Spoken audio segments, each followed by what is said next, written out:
দেশে তো রাজনীতি করা যাবে না। রাজনীতি করে কে খাচ্ছে? রাজনীতি শেষ।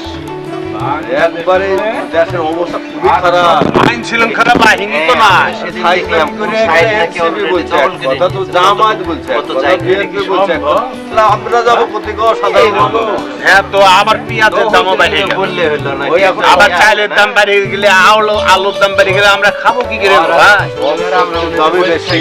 আরে আমার রোজ বাড়ছে না তো।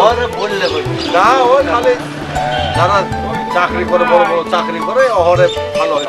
এরা বলে দখল করে এই যে সম্ভব, দখল করে কি অত সহজের কথা? আমরা তো আছি নাকি? ওই চাওয়ালা ভাই, একটা চিনি ছাড়া চা দিন। নেন ভাই। দেশকে এই শিক্ষিত লোকগুলা শেষ করে। একটা ব্যাপার কি জানেন, রাজশাহী মেডিকেল এই সাইডের রোগী এখন সব চাইতে বেশি। এমপি মন্ত্রী হয়,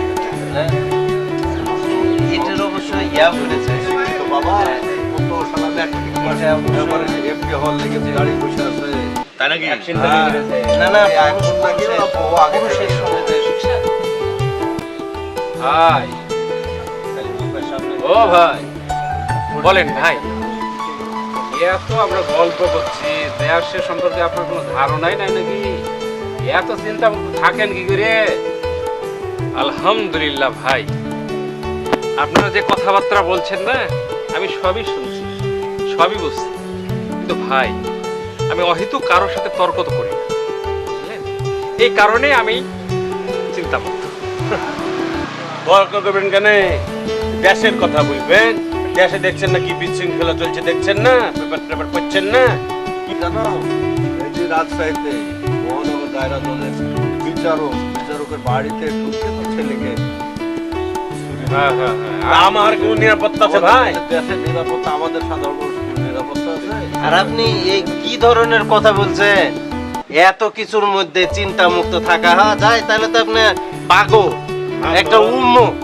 নালে কথা না বলে কেউ থাকতে পারে? আপনি ঠিকই বলেছেন ভাই। ওই দোকানদার 100 টাকা নাও।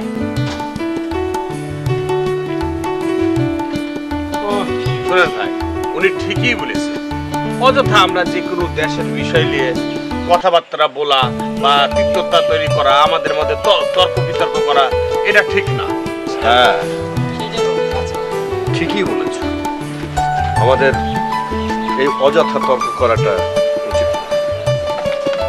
হ্যাঁ, উনি ঠিকই বলেছেন। হ্যাঁ ভাই, উনি ঠিকই বলেছেন। চলেন যাই। আমাদের এভাবে তর্ক করে সম্পর্ক না। আসলেই তাই। আমরা অযথা তর্ক করে সম্পর্ক না। উনি ঠিকই বলেছেন। চলেন।